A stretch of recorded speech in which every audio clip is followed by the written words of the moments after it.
അതിനുശേഷം രചന പറയുന്നുണ്ട് ആകാശിനോട്, ആകാശ് നീ ഇവിടെ പേപ്പറും കാര്യങ്ങളൊക്കെ ശരിയാക്ക്, ഞാൻ ഇപ്പൊ വരാം, അവളൊന്ന് കണ്ടിട്ട് വരാം എന്ന് പറഞ്ഞിട്ട് രചന പുറത്തേക്ക് പോവാണ്. ആ സമയത്ത് ഇഷിതയും മഹേഷും പുറത്തിങ്ങനെ പോയിക്കൊണ്ടിരിക്കുകയായിക്കോട്ടെ. ഹലോ എന്ന് പറഞ്ഞിട്ട് രചന പുറകേന്ന് ഇഷിതനെ വിളിക്കുന്നുണ്ട്. ഇഷിത തിരിഞ്ഞു നോക്കുമ്പോഴേക്ക് രചനയാണ് കേട്ടോ. രചന പറയുന്നുണ്ട്, ഹലോ നിന്റെ ഹസ്ബൻഡ് ദേ നിൽക്കുന്നു, ലവിങ് ഹസ്ബൻഡ്, പൗരുഷമുള്ളവൻ എന്നൊക്കെയല്ലേ നീ പറഞ്ഞത്. ഇന്ന് രാത്രി നീ വീട്ടിലെത്തും പറയാം അവന്റെ സ്വഭാവം കറക്റ്റായിട്ട് എന്താണെന്ന്. അവൻ ദേഷ്യഫുള്ളും നിന്നോട് തീർക്കും, നിന്നെ മൈൻഡ് പോലും അവൻ ചെയ്യില്ല. ഇന്ന് രാത്രി ഞാൻ നിന്നെ ഫോൺ വിളിക്കും നിന്റെ കരച്ചിൽ കേൾക്കാനായിട്ട്. ഓക്കെ ബൈ എന്ന് പറഞ്ഞിട്ട് രചന അവിടുന്ന് പോവാണ്. ഇഷിത അതിനൊന്നും തന്നെ മറുപടി കൊടുക്കുന്നില്ല കേട്ടോ. ഇഷിത നേരെ കാറിൻ്റെ അടുത്തേക്ക് പോവാണ്, കാറിലേക്ക് ഇരിക്കാനായിട്ട്. മഹേഷ് ദേഷ്യത്തിൽ തന്നെ അവിടെ നിൽക്കുക കേട്ടോ. ഇഷിത കാറിൽ കയറുമ്പോഴേക്കും മഹേഷ് ദേഷ്യത്തിൽ ഇങ്ങനെ നോക്കുവാട്ടെ ഇഷിതേന. അപ്പൊ ഇഷിത ചോദിക്കുന്നുണ്ട്, ഓ എന്നെ കൊല്ലാൻ തോന്നുന്നുണ്ടാവും, അടിക്കാൻ തോന്നുന്നുണ്ടാവും അല്ലേ, ആദ്യം തൊണ്ടി ഒന്ന് ശരിയാവട്ടെ അതിനുശേഷം മതി എന്ന് പറയാണ്. എന്തായാലും ഈ പ്രോപ്പർട്ടി 70 കോടി രൂപക്ക് വാങ്ങിക്കേണ്ട ഒരു കാര്യവുമില്ല എന്ന് പറയാണ്. ഇഷിതനെ മഹേഷ് സൂക്ഷിച്ചു നോക്കുവാണ്. ശേഷം വണ്ടിയിലേക്ക് കയറുന്നുണ്ട്. ഇഷിതയും വണ്ടിയിലേക്ക് കയറാണ്. അവർ നേരെ എത്തുന്നത് ഫ്ലാറ്റിലേക്കാണ് കേട്ടോ. മഹേഷ് രാത്രി ഫുള്ളും കട്ടിലിരുന്നിട്ട് ഓരോന്നിങ്ങനെ ആലോചിച്ചുകൊണ്ടിരിക്കുകയാണ്. ലേലം ആകാശ് വിളിച്ച ആ ഒരു സെക്കൻഡ് മാത്രമേ നമ്മുടെ മഹേഷിന്റെ മനസ്സിൽ ഓർമ്മയുള്ളൂ കേട്ടോ. ആകാശിനെ കുറിച്ച് ആലോചിച്ചിട്ട് മഹേഷിന്റെ ദേഷ്യം വരുവാണ്.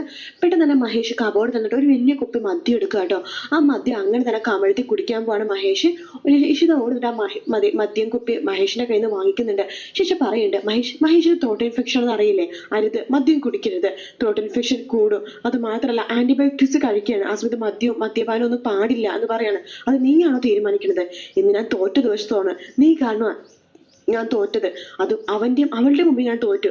മഹേഷ് ആ പ്രോപ്പർട്ടി 70 കോടിക്ക് നല്ലതല്ല, അത് നഷ്ടമാണ്, അത് നീയാണ് തീരുമാനിക്കുന്നത്. അല്ലെങ്കിൽ തന്നെ എൻ്റെ കമ്പനി കേരള ചാപ്റ്റർ വിൽക്കാൻ പോണെന്ന് പരക്കെ ഒരു ആരോപണമുണ്ട്. അഥവാ അത് വിൽക്കണമെങ്കിൽ തന്നെ പുതിയൊരു കമ്പനി തുടങ്ങാൻ വേണ്ടിയിട്ടാണ് നോക്കിയത്, എല്ലാം നീ നശിപ്പിച്ചു. എൻ്റെ ജീവിതത്തിലേക്ക് വലിഞ്ഞു കയറി വന്ന മാരണം, ആവശ്യപ്പെടാണ്ട് കയറി വന്ന മാരണം എന്നൊക്കെ പറയാണ്. ഓഹോ അപ്പൊ ഞാൻ വലിഞ്ഞു കയറി വന്നതാണല്ലേ? അതെ വലിഞ്ഞു കയറി വന്നത് തന്നെയാണ്. ശരി ആയിക്കോട്ടെ എന്ന് പറഞ്ഞിട്ട് ഇഷിത ഇങ്ങനെ പറഞ്ഞുകൊണ്ടിരിക്കുന്ന അവിടേക്ക് ചിപ്പി വരും കേട്ടോ. ചിപ്പി വരുമ്പോഴേക്ക് ഇഷിത വേഗം മഹേഷിനെ കെട്ടിപ്പിടിക്കുകയാണ്. ഐ ലവ് യു ഡിയർ എന്ന് പറയുമ്പോൾ I love you too my dear എന്ന് ഇഷിത അടുത്ത് മഹേഷും പറയുന്നുണ്ട്. ആ സമയത്ത് ചിപ്പി പറയുന്നുണ്ട്, അമ്മയും അച്ഛനും എപ്പോഴും ഇങ്ങനെയായിരിക്കണം, ഞാൻ ഗുഡ് നൈറ്റ് പറയാൻ വേണ്ടി എന്താണ്, ഗുഡ് നൈറ്റ് അമ്മ, ഗുഡ് നൈറ്റ് ഡാഡി എന്ന് പറയാണ്, ഗുഡ് നൈറ്റ് മോളെ എന്ന് പറയുന്നുണ്ട്. അങ്ങനെ ചിപ്പി അടുത്ത് പോകുമ്പോൾ വേഗം ഇഷിത മഹേഷിന്റെ അടുത്ത് നിന്ന് മാറും കേട്ടോ. എന്നിട്ട് മഹേഷിനെ സൂക്ഷിച്ച് നോക്കാനായിട്ട് പറയണം, അപ്പൊ ഞാൻ കാരണമാണ് നിങ്ങൾക്ക് പരാജയം അല്ലേ? അതെ ആകാശ് പറഞ്ഞ ശരിയാണ്, എൻ്റെ ജീവിതത്തിലെ പരാജയപ്പെടുന്നതിനെ കാരണമുള്ള സ്ത്രീ നീയാണ് എന്ന് പറയാണ്. അത് കേൾക്കുന്നത് ഇഷിതക്ക് സഹിക്കാൻ പറ്റുന്നില്ല. ഇഷിത വേഗം തന്നെ മദ്യക്കുപ്പി എടുത്ത് കബോർഡിനുള്ളിൽ തന്നെ വെച്ചിട്ട് അവിടെ നിന്ന് വേഗം തന്നെ പോവാട്ടോ. മഹേഷ് ദേഷ്യത്തിൽ ഇഷിതനെ നോക്കുവാണ്. ഇഷിത പോയിന്ന് ഉറപ്പാകുമ്പോൾ മഹേഷ് വീണ്ടും ആ മദ്യം എടുത്തിട്ട് കുടിച്ചോണ്ടിരിക്കുക കേട്ടോ. പിന്നീട് കാണിക്കുന്നത് മനസ്സിനെ വീടാണ്. മനസ്സിനെ അവിടെ അടുക്കളയിൽ പാചകം ചെയ്തുകൊണ്ടിരിക്കുക കേട്ടോ. നമ്മുടെ മഹേശ്വർ അങ്ങോട്ടേക്ക് വരുന്നുണ്ട്. അമ്മ പാചകം ചെയ്യണോ? അത് മടുത്തടാ, നിന്റെ ഭാര്യയെ സമരത്തിലായതുകൊണ്ട് ഇവിടുത്തെ എല്ലാ വീട്ടു പണി ചെയ്യേണ്ടത് ഞാനാണ്. അതിനെ നമുക്കൊരു കോംപ്രമൈസ് ചെയ്താൽ പോരെ? അഷിത തന്നെ വീട്ടിലെ എല്ലാ പണിയും ചെയ്തോളൂ. എടാ ഞാൻ അതിന് എന്താണ് ചെയ്തതിന്റെ ഭാര്യയുടെ കാല് പിടിച്ചു മാപ്പ് പറഞ്ഞോ? അമ്മ മാപ്പൊന്നും പറയണ്ട, അമ്മ ഒന്ന് സംസാരിച്ചിട പ്രശ്നമേ ഉള്ളൂ. അമ്മയല്ലേ പറഞ്ഞത് അവൾ അടിച്ചു കഴിഞ്ഞാൽ കോംപ്രമൈസ് ചെയ്യാന്ന്, അതുകൊണ്ട് തന്നെ അവളെ മുഖത്തടിച്ചത്, അതിന്റെ പ്രതിഷേധം അവളിപ്പോ കാണിക്കണത് ആണോ? എങ്കിൽ നീ ഒരു കാര്യം ചെയ്യാം, മാപ്പ് പറഞ്ഞിട്ട് അവളെ കാലിൽ പോയി വീട്. എടാ അടി കൊടുത്ത് അവള് ശരിയാവുന്നല്ല ഞാൻ വിചാരിച്ചത്, പക്ഷെ അവൾക്ക് അഹംഭാവം കൂടി. അഷിത വീട്ടുപണിയൊന്നും ചെയ്യുന്നു, ഒരേ നിർബന്ധത്തിലാണ് ഇപ്പൊ ഓൺലൈൻ വഴിയാ ഫുഡൊക്കെ ഓർഡർ ചെയ്ത് കഴിക്കണത്. എടാ ഓൺലൈൻ വഴി ഫുഡ് ഓർഡർ ചെയ്ത് കഴിക്കാൻ അവളുടെ കയ്യിൽ നിന്ന് എവിടെയാടാ പൈസ?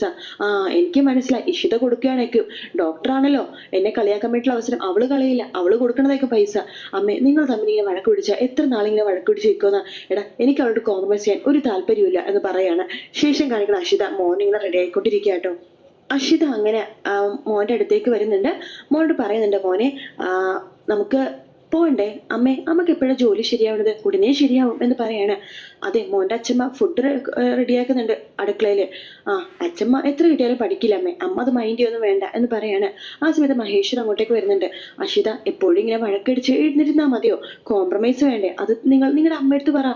ഓ നിങ്ങൾക്ക് എന്നെ അടിക്കാനല്ലേ അറിയുള്ളൂ, അമ്മ പറഞ്ഞു 2 അടിയും കൂടി കൊടുത്ത് കോംപ്രമൈസ് ചെയ്യാനായിട്ട് എന്ന് പറയാണ്. ആ സമയത്ത് മഹേശ്വറിന് എന്ത് ചെയ്യണമെന്ന് അറിയില്ല, അങ്ങനെ തന്നെ നിൽക്കുവാട്ടോ. ദേ മോനെ സ്കൂളിൽ പോയ സമയം, മോനെ കൊണ്ടേ ആക്കാൻ നോക്ക്. അപ്പോഴേക്കും ഫോൺ വരുവാണ് അഷിതക്ക്. ഹലോ എത്തിയോ? ഞാൻ ഇപ്പൊ വരാം എന്ന് പറഞ്ഞിട്ട് ഫോൺ കട്ട് ചെയ്യാണ്. മോനെ അമ്മയുടെ ഫുഡ് വന്നു, അമ്മ മേടിച്ചിട്ട് വരാവേ എന്ന് പറഞ്ഞിട്ട് പുറത്തേക്ക് പോവാണ്. ശേഷം ഓൺലൈൻ ഫുഡാണ് കേട്ടോ, അത് മേടിക്കുന്നുണ്ട് അഷിത.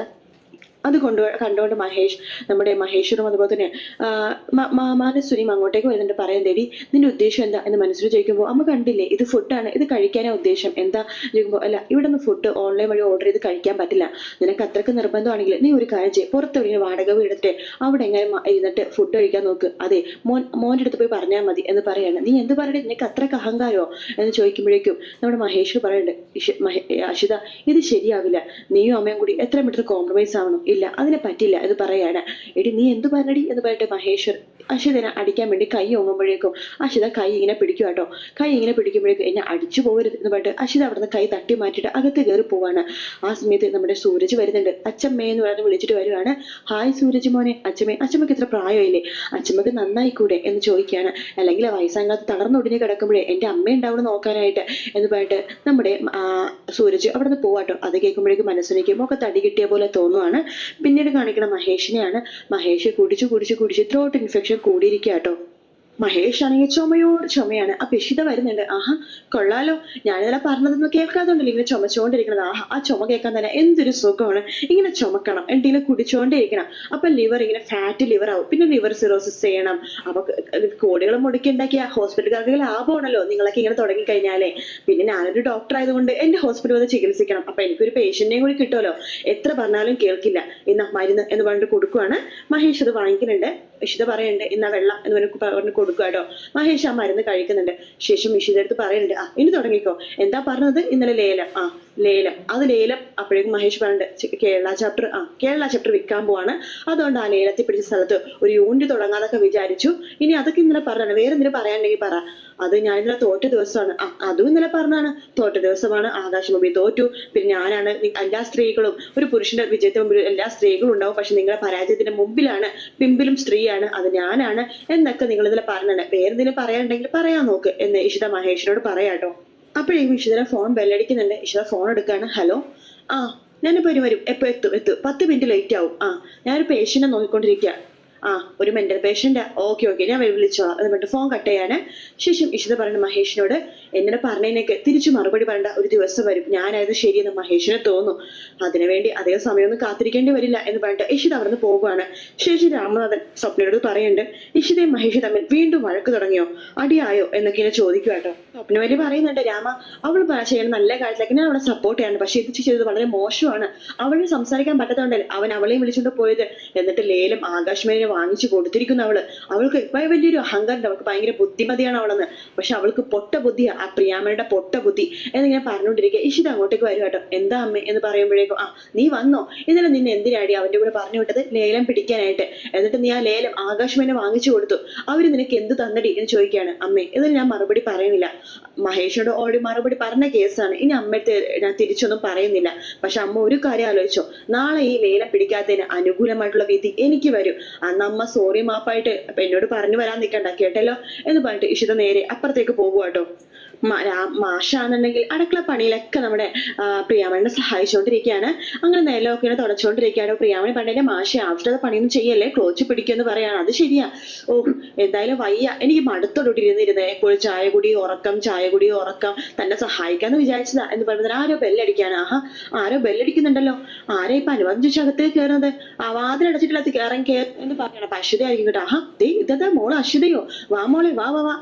അപ്പൊ അമ്മ എന്നെ മറന്നിട്ടില്ല, മോളതാ വിചാരമൊക്കെ ഉണ്ടല്ലോ, എന്താ മോളെ നീ ഇങ്ങനെ പറഞ്ഞത്, അപ്പൊ അച്ഛനും മറന്നിട്ടില്ല, മോളാന്നുള്ള വിചാരം അപ്പൊ അച്ഛനും ഉണ്ട്, എന്നെ കെട്ടിച്ചു കൊടുത്തിടത്തേക്ക് നിങ്ങൾ വരാറുണ്ടോ, ഇങ്ങനത്തെ ഒരു മോളുണ്ട്, നിങ്ങൾ ആലോചിക്കാറുണ്ടോ, ആലോചിക്കാറേ ഇല്ല, നിങ്ങൾക്കിപ്പൊ എന്നെ ആവശ്യമില്ലല്ലോ, നിങ്ങൾക്കിപ്പൊ ഒരു കാര്യമില്ല, എനിക്കൊരു മോനുണ്ട് സൂരജ്, അവനെ കാണാൻ വേണ്ടെങ്കിലും നിങ്ങൾക്ക് വന്നൂടെ, അവനെ നിങ്ങൾക്കൊന്ന് ലാളിച്ചൂടെ, നിങ്ങളുടെ കൊച്ചുമോനല്ലേ അവൻ, നിങ്ങൾക്ക് ആകെ ഇഷിതയുടെ കല്യാണം കഴിയുന്ന ഒരു ആഗ്രഹം ഉണ്ടായിരുന്നു, ഇഷിതയുടെ കല്യാണം കഴിഞ്ഞു, അവർക്ക് ഒരു കുട്ടിനെയും കിട്ടി, അതിനെ ലാളിച്ച് നിങ്ങൾക്ക് ഇവിടെ നിന്നാ മതിയല്ലോ, എന്റെ ജീവിതത്തെ കുറിച്ച് നിങ്ങൾ ആലോചിക്കുന്നേ ഇല്ല മോളെ, അത് മനസ്സിനിക്ക് അവിടെ ഞങ്ങൾ പറഞ്ഞത് ഇഷ്ടമില്ലാത്തതുകൊണ്ടല്ലേ, അതുകൊണ്ട് ഞാനിപ്പോ എന്ത് ചെയ്യണമെന്നാ, അവരുടെ ആട്ടും തുപ്പും കേട്ട് അവിടെ നിൽക്കണമെന്നാണോ, നിങ്ങൾക്ക് ആദ്യം മഹേശ്വരേട്ടനെ മതിയായിരുന്നല്ലോ, മഹേശ്വരനെ സ്വന്തം മകനായിട്ടാണ് നിങ്ങൾ കണ്ടോണ്ടിരുന്നത്, ഇപ്പോഴും അങ്ങനെ തന്നെയാണ് അഷിത, ഇപ്പോഴും അങ്ങനെ തന്നെയാണ്, എനിക്ക് മനസ്സിലാവുന്നുണ്ടല്ല, നിങ്ങളുടെ രണ്ടാമത്തെ മരുമകൻ CEO ആണ്, നിങ്ങളുടെ രണ്ടാമത്തെ പെൺകുട്ടി CMO ആണ്, ഞാൻ ആരും അല്ലല്ലോ എന്ന് പറഞ്ഞു. മോൾ എന്താ ഇങ്ങനെയൊക്കെ പറയണത്?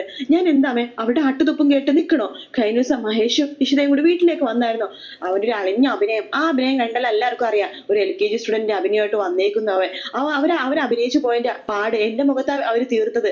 പിന്നെ മകന്റെ കയ്യിൽ നിന്നും കിട്ടി അടി എന്ന് പറഞ്ഞിട്ട് അശ്വത് നടന്ന സംഭവങ്ങളൊക്കെ മാഷിനോടും പ്രിയാമനടുത്തും പറയുവാട്ടോ. അത് കേൾക്കുമ്പോൾ പ്രിയാമണിക്കും മാഷിനും ചെറിയ